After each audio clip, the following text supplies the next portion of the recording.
So once upon a time, a young postdoc, going for the first time to observe with NOT, I was awarded 4 nights to do time series spectroscopy of O1b supergiants to try to understand what is the origin of this funny shape, triangular shape of the line profile of these stars.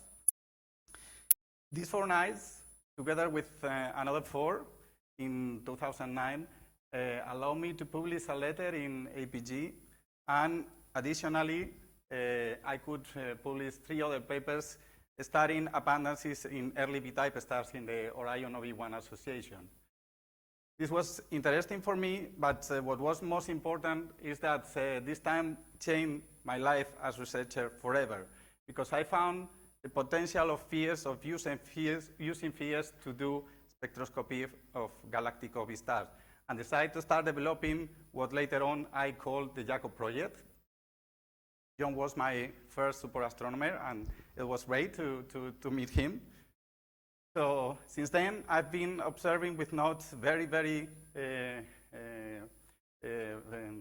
commonly, every year once or twice. And it was nice to see this statistic that I created the other day to find that I have already in these 14 years more than 3,000 spectra from about 800 OB stars. So this is amazing. And I put here some important points in the development of the project, part of the PhD students, when my son was born, and also when I discovered that IACOB was also part of the staff members of NOT. So this was great to discover. With all this spectra, the idea is to go to what I call the new era of study of galactic OB stars, jumping from a few stars investigated with medium resolution spectra to large samples of stars of this type studied in high resolution. This is great. So, hello, my name is Sergio Simon, and today I want to explain you a bit what I have been doing with all these spectra and why FIES has been a crucial workhorse for the new era of study of galactic OB stars. First, a bit of context. Massive star, what is a massive star? I'm sure you all know, but just to remember, are those stars that are born with a mass high enough to end their lives as a core collapse supernova and avoid the fate as the white dwarf planetary nebula. So in a simple evolutionary explanation, all these stars spend most of their life in the blue part of the HR diagram. They are in the higher part, and then travel to the red supergiant or go to the Wolf-Rayet phase.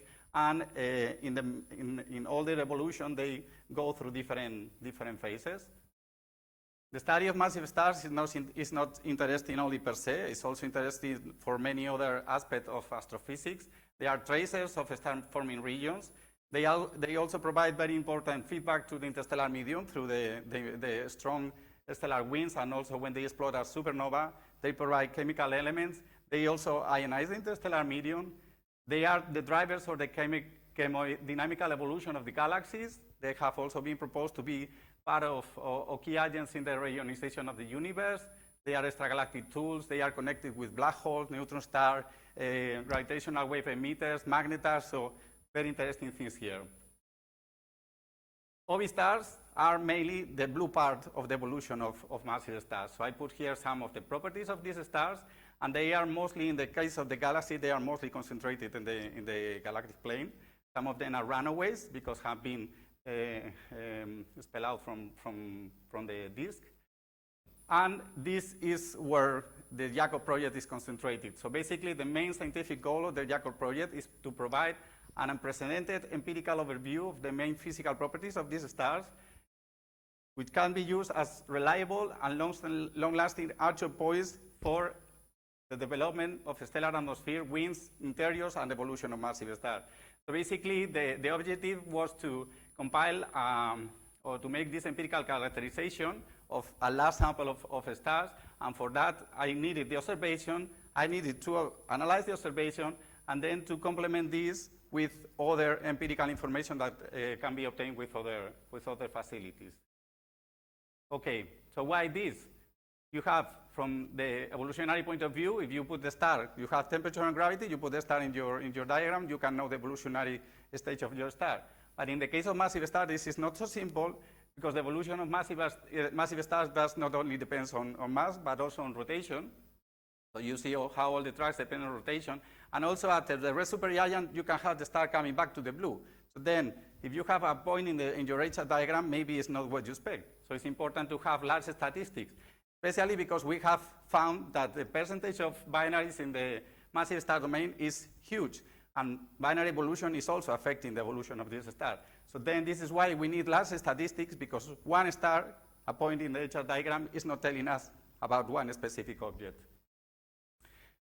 So then let's try to compile as much information as possible for these stars.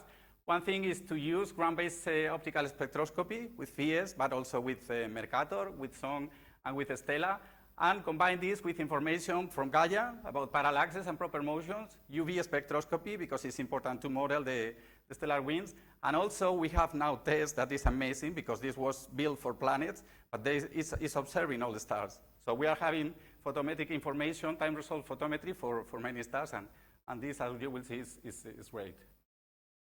So after all these years, and more than 170 observing nights, I have many spectra of many stars.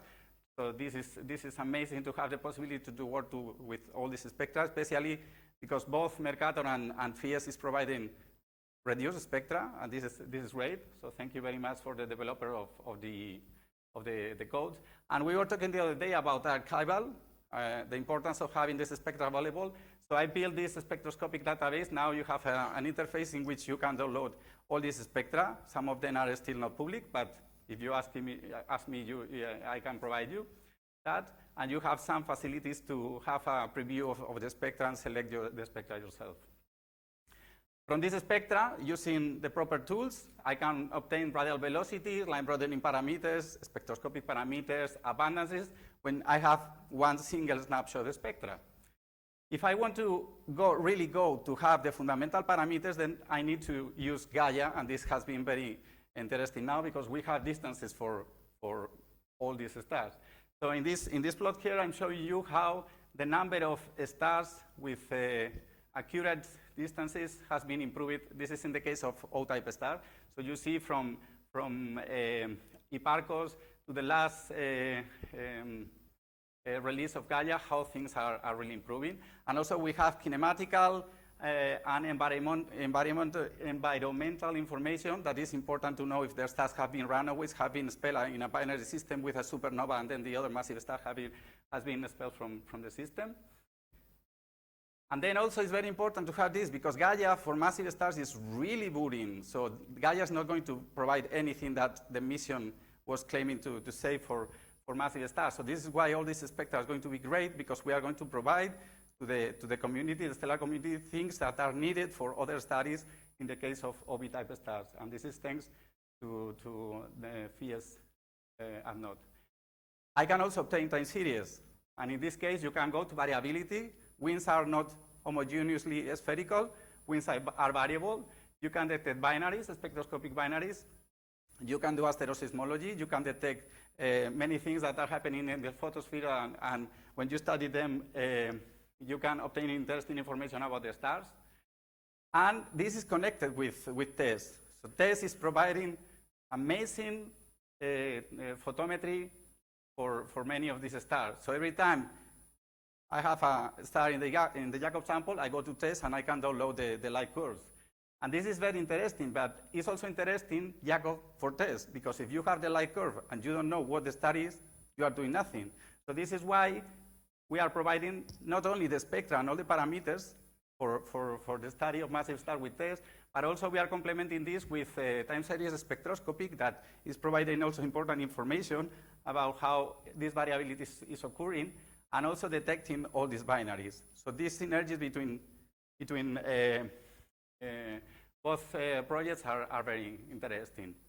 So I'm going to go now to some highlights very briefly because I don't have much time, but I wanted to show you some things that I've been doing. So one of the things, the first thing that I did is using this high-resolution spectra, I was able to show that the rotational velocity that we were deriving were wrong, because the low-resolution spectra that was used before, and also because the techniques were not appropriated. So this is very important, because as I say, rotation is important for massive star evolution. So having the correct velocities is very important. This is connected with this triangular shape profile, because the rotation is obtained with the broadening of the lines. But rotation is not the only broadening agent. You have other broadening that finally we have found that this is probably related to pulsations of certain type, not exactly the coherent modes, but more with something that is now a hot topic, that is all these internal gravity waves. So the IACOB project has also contributed to these findings. Also, thanks to the thesis of Gonzalo Holgado, we were able to present results for the largest sample of O-type stars analyzed spectroscopically. So you see how the HR diagram is populated. And we could provide a spectral classification that is very important, because at some point you have low resolution spectra, you can obtain the spectral classes, but you want to obtain temperatures and many other things. So having, with less statistics, having this calibration is very important for other purposes. So we could provide this for the stars, and now we are going to other parts of the diagram, like the B supergiants or the B-main sequence stars. We could also find that there are not stars close to the SAMs. So what is happening here? We tried very hard to go to faint targets to see why we are not obtaining or observing stars close to the SAM. Maybe this is an observational biases, but maybe this is telling us that the way the massive stars are formed is not the usual way that we are considering. Maybe the accretion rates that have been considered up to now are not the correct ones. And at the same time, the massive stars are forming, they are already evolving, and this is why we don't see these stars there. We can obtain rotational velocities and see how these rotational velocities evolve with time. This is very important, because in massive stars, you have also angular momentum transport in the interior, and we don't know. The models that we are using are assuming some recipes, but it's only the observation that is telling us how this angular momentum is conserved along evolution. And also, we have rotational mixing. Having surface abundances, with these abundances, we can also test all these theories about how the mixing is occurring in the interior of the massive stars. We can also obtain information about the interior from the study of, from the proper asteroseismic study of all these stars. And for that, combining this with the spectroscopic parameters is very important. And we are now going to one of the initial purposes of the IACOB project, to have large statistics to investigate what is happening in terms of evolution. So for example, here what we see is the main sequence is not exactly where the normal models, evolutionary models, are considering. And this is the starting point for massive star evolution and all what happened after.